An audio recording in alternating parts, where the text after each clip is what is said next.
What's up everybody, 40 the Broadway Saiyan here, and welcome back again to my YouTube channel, bringing you guys another video on Dissidia Final Fantasy Opera Omnia. In today's video, we're going to be taking a look at the next character event going live soon on Global Opera Omnia, featuring the debut of Final Fantasy Type 0's 9.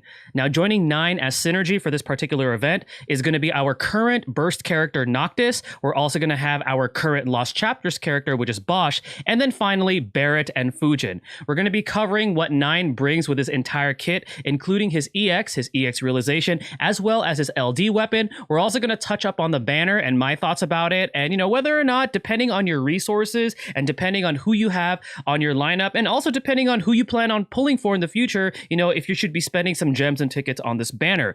We're also going to be covering the Chaos difficulty boss fight as well as the Chaos challenge. It's going to be against a machinery type monster called Esprit doll, and this Esprit doll actually has 2 minions beside it that it likes to summon. I don't have actual gameplay footage because upon the making of this video, 9's Lost Chapters still hasn't come out on JP, and I was going to use that footage because it's going to be similar to what we're going to be seeing for the character event, but since it hasn't come out yet, unfortunately guys, I don't have it, but we still are going to talk about it. And then last but not least, we are also going to do that Let's Play, and I want you guys to really pay attention to that Let's Play. I'm going to be leaving timestamps down below in the video description as well as the pinned comments. I've been doing this moving forward, with all of my videos, but I really want you guys to pay attention to the Let's Play for 9 if you guys really plan on using him later on in the future, because something about his Brave Shield, because he does have a Brave Shield, there's a little bit of a weird functionality to it, and I want you guys, to at least be aware before you guys actually decide on building up this character. Now, before I move forward to the video, I do always want to give a massive thanks and shout outs to Rem from the Dissidia DB, because all of the information that comes from this video is directly from that website. Guys, be sure to check out his website. I always leave that link down in the video description as well as the pinned comments. Also, big thanks and shout outs to Macnull and the Dissidia Info, another fantastic website for some resources for Dissidia Opera Omnia, as well as to the Opera Omnia tracker for those of you that like to keep track of your progress for Dimensions End and things like that. Also, a big shout out to the Tonberry Troop for all of the effort and time that they put to create those beautiful infographics for these characters. And last but not least, the Final Fantasy TCC podcast, giving us Opera Omnia fans a weekly podcast. Without further ado, let's go ahead and take a look at 9 and his character event.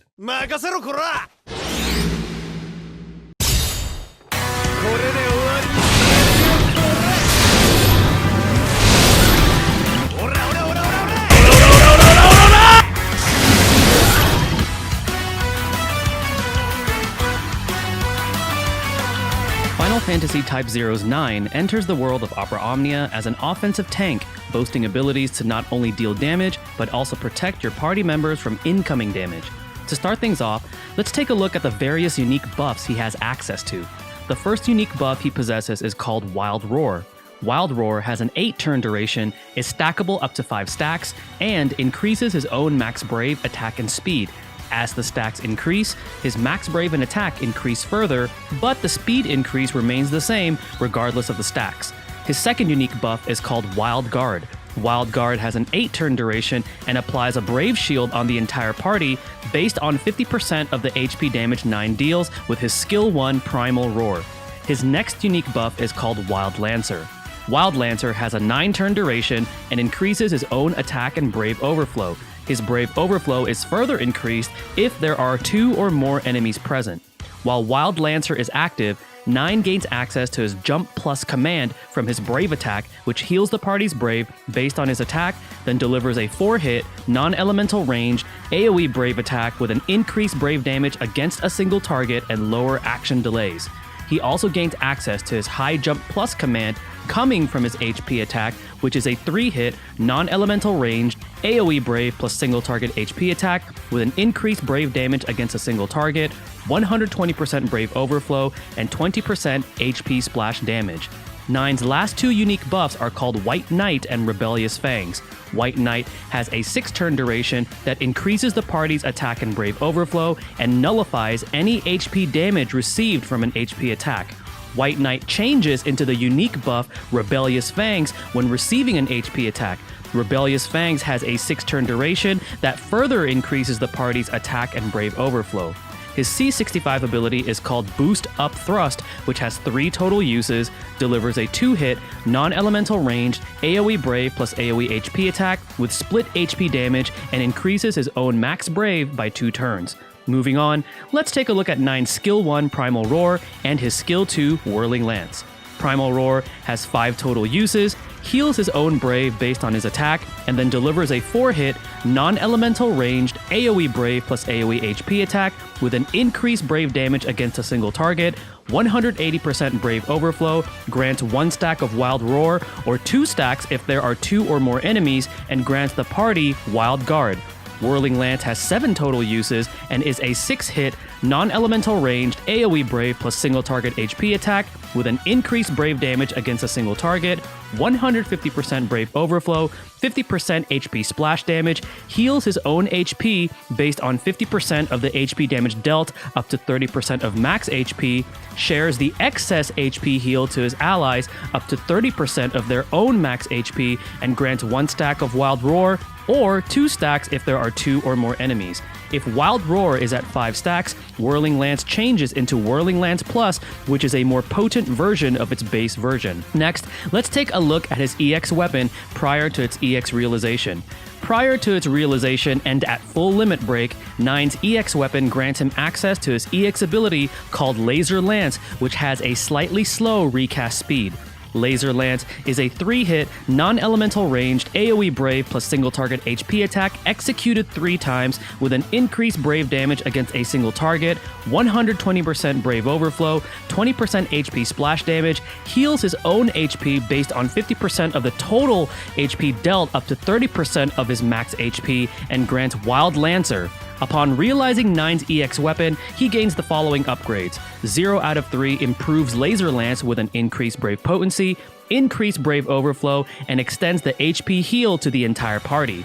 1 out of 3 permanently raises the party's max Brave and attack. 2 out of 3 allows 9 to start the quest with 3 stacks of Wild Roar for 6 turns and Wild Lancer for 9 turns. He also has a free skill usage at his very first turn. Finally, 3 out of 3 further improves Laser Lance, increasing its Brave hits to 6, increased Brave potency, and heals his own Brave based on 20% of the HP damage dealt after the first and second HP attacks. The C-type sphere unlocked from this weapon is called Break Hit HP Heal, which heals own HP by 10% of max HP when breaking a target or attacking a broken target. Lastly, let's take a look at 9's LD weapon. His LD weapon at full limit break permanently raises his attack and grants him access to the LD ability White Knight, which has 4 total uses.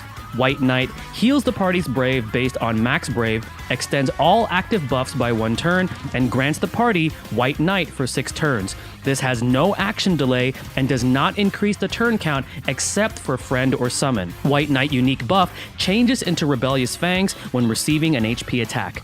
Recommended artifact passes for 9 are 3 copies of Attack plus 108 and 3 copies of Reckless Spearman Boost 2-star for maximum damage output.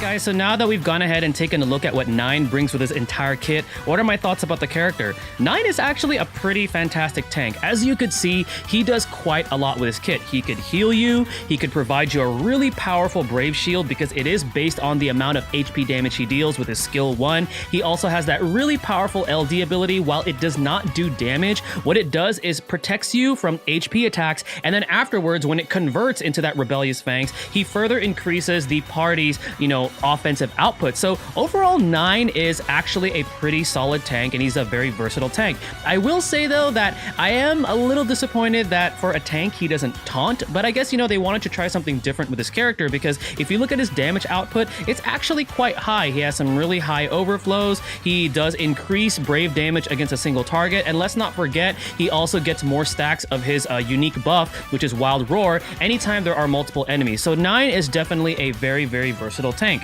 Now, talking about the banner, if you take a look at the banner, there's some pretty good stuff on this banner. So first of all, we got Nine's gear, who Nine is a pretty good character like we just mentioned. We have Noctis's burst. So for those of you that have still missed out on Noctis's burst, this is your last chance to try and get it, especially if you guys are going to be pulling for 9. And then afterwards, we have Fujin, who right now is actually still a pretty viable character. She has the Wind Enchant, she can launch, she has delay with her C65, so she's a pretty solid character. And then afterwards, we have Barrett, who, you know, he's kind of aged at this point, but, you know, he can still bring in a little bit of, you know, pretty good offense and some nice, you know, regen and things like that with his frame buff. So overall, the banner has some pretty good value in it, definitely coming from Nine's gear and then also coming from Noctis's burst.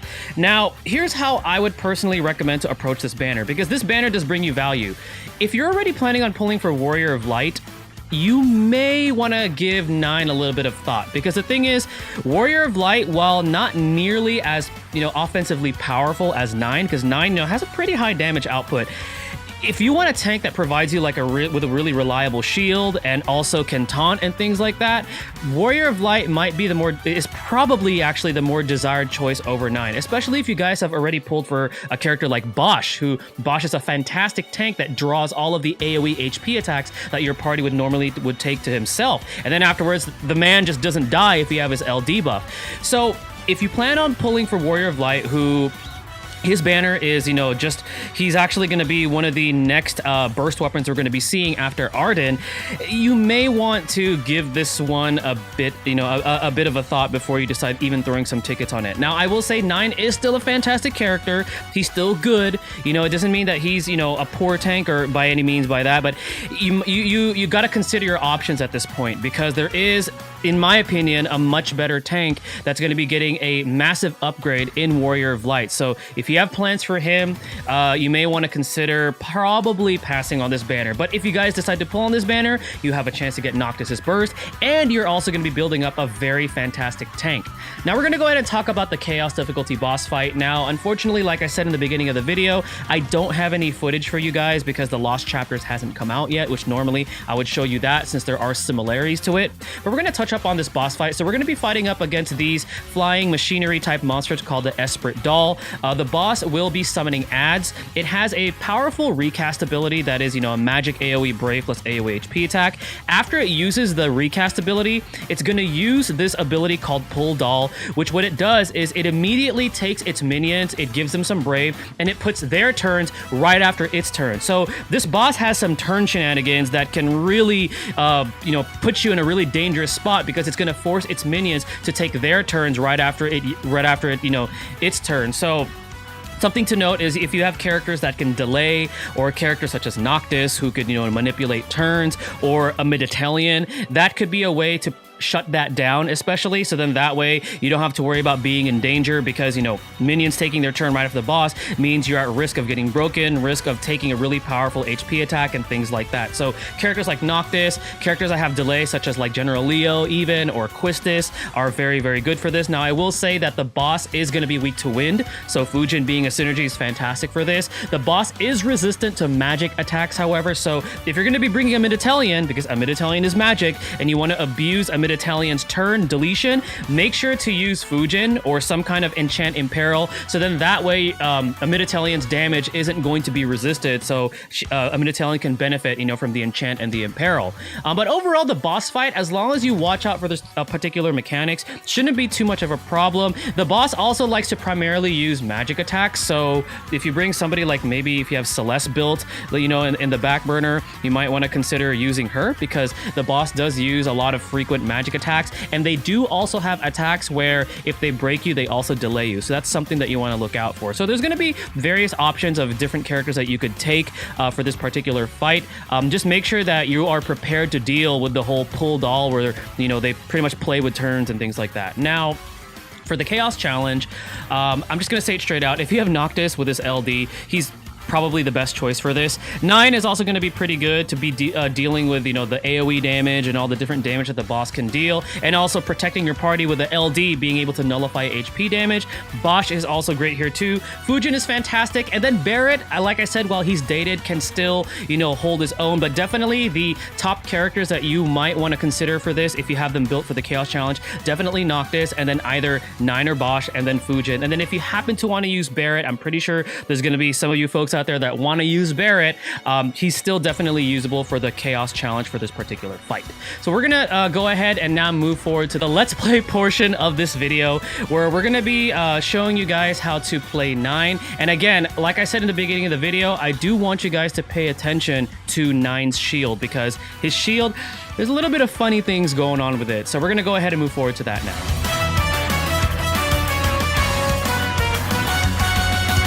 Alright guys, so here we are with the Let's Play or How to Play portion of the video, where I'm going to be showing you guys 9 in a nutshell and pretty much how his skills and abilities work and things like that. So, first of all, if you have this character fully EX realized and you know all his gear and things like that, he's going to start off with 3 stacks of his Wild Roar, and he's also going to start off with his buff Wild Lancer for 9 turns, which is good because that way it's easier for him to get up to 5 stacks of Wild Roar, which is where you want him to be. Now, he also starts off with having a free skill usage, and we're really going to focus on his skill 1, Primal Roar, which puts up the Wild Guard shield, because his Brave shield has a weird functionality. So we're going to go ahead and just use that, which is generally with 9, that's what you want to do, because you want to apply that Brave shield to the party. Okay, so the shield's value is based on 50% of whatever HP damage he deals from his skill 1. So we dealt about 67,000 there, so we cut that in half. About 34,000 roughly is our shield's value. Now, in the JP version of the game, when 9 first came out, everyone thought his shield was bugged, because what would happen is that, let's say your shield takes damage, right? Or your party member's shield takes damage. If 9 were to reapply the shield, if the value of the shield wasn't higher than its initial value when he first applied it, he just would not apply the shield, which was weird, and everyone thought it was a bug. But I've been talking to a few folks on my Discord and a few other content creators that also play JP, and we've kind of confirmed that it might actually just be the way that his shield functions. It may not actually be a bug. So we're gonna take a look at it right here. So right now we have a shield, right, for 33,000. Let's see if we can reapply it.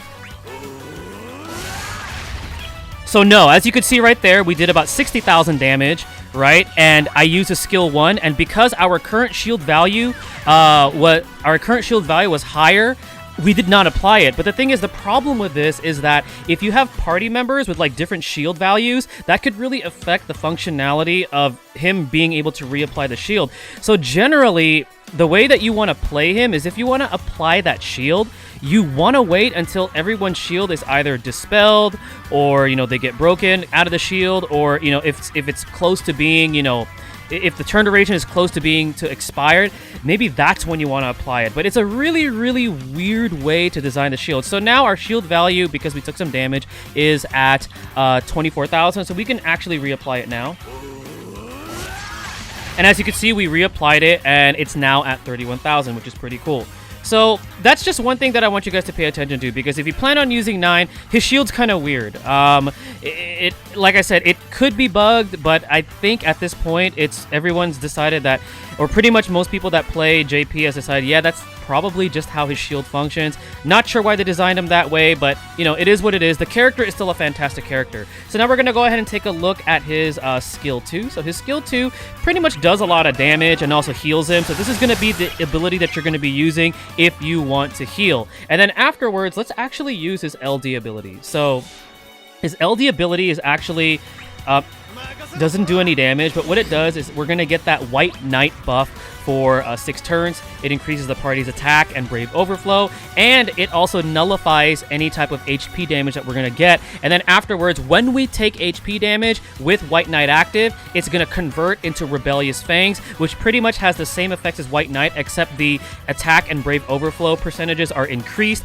And unfortunately, we don't benefit anymore from having the HP damage, you know, completely nullified. But pretty much the buff changes into like a more powerful version without that, you know, without that nullification from the HP damage. Now we're going to go ahead and just use his EX ability. So his EX ability is pretty cool. It does a lot of damage. He hits 3 times. He also heals himself. He also Brave Refunds himself after the first and second HP attacks. Okay, so the shield was there. And then as you can see right here, we nullify the HP damage, and then afterwards, as you could see, the buff changed into Rebellious Fang. So now we have more attack, we have more Brave Overflow, but at the same time, we don't have that protection from HP damage. So we're just going to go ahead and now check out his High Jump Plus, which also allows 9 to heal himself, which is really nice. And then finally, his Brave Attack Plus. So as you can see, 9's very versatile. He could heal, he could put up a shield, he can deal a lot of damage, whether it be one enemy or multiple enemies, and he also has a way to protect you from HP damage. The only thing that you really gotta watch out for is that his shield functions it behaves really strangely, which, you know, may deter some players that, you know, really want to try this character out. But, you know, I still highly encourage you guys, if you guys are really interested in 9, to give him a shot, because he is a really fantastic tank. You know, he may not be nearly as good as like a tank such as Warrior of Light that's going to be getting a really powerful upgrade later, but if you do pull for him, it's a great character. He's definitely a really good character. Just pay attention to some of the things that I showed you, and, you know, he could be a very successful party member as a tank for some of your future content that you're going to be using him with. Alright guys, well this is going to be it for the video. Thank you guys again for watching. This is 40 the Broadway Saiyan signing out. Mahal everyone.